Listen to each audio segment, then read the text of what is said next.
Savu latviešu valodu kopt mēģina arī tautieši ārvalstīs. Pēc vairāku gadu pārtraukuma Amerikas latviešu jaunieši atkal sapulcējās ziemas nometnē Ņujorkas štatā, lai 4 dienas pavadītu kopā ar savējiem. Nometnes organizēšanu šogad ir pārņēmusi Amerikas Latviešu jaunatnes apvienība. Sadarbībā ar portālu latvieši.com vairāk stāsta Ilze Kalve. Ar rakaviņām gluži labi var šļūkt no kalna arī pieaugušo vecumā. Var celt sniega vīru un doties slēpot par spīti tam, ka līst lietus. To nu pat veiksmīgi apliecināja 54 jaunieši vecumā no 16 līdz 35 gadiem, pulcējoties Ņujorkas latviešu draudzes Katskaļos uz ziemas nometni.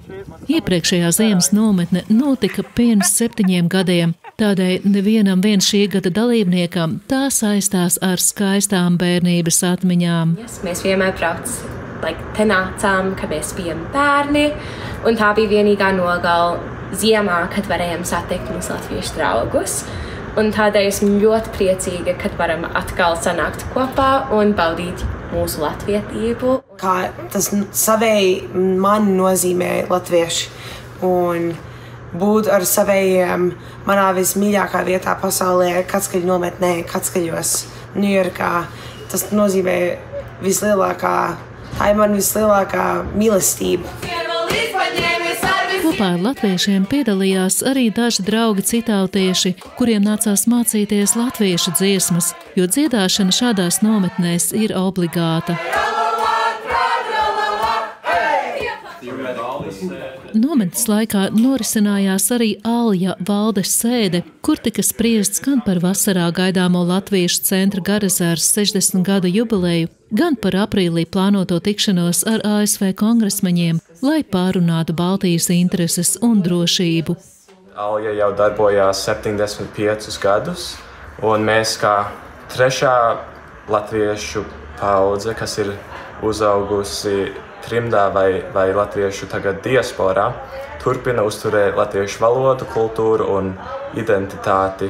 Pirmais ir pulcināt latviešu jauniešus ar kultūrālo un sabiedriskā pasākuma organizēšanu. Otrais ir pārstāvēt latviešu jauniešu intereses šeit Amerikā.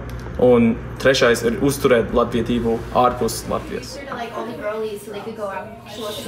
Sapazīties varēja arī gleznošanas nodarbībās, cepot pierādziņus vai spēlējot novusu.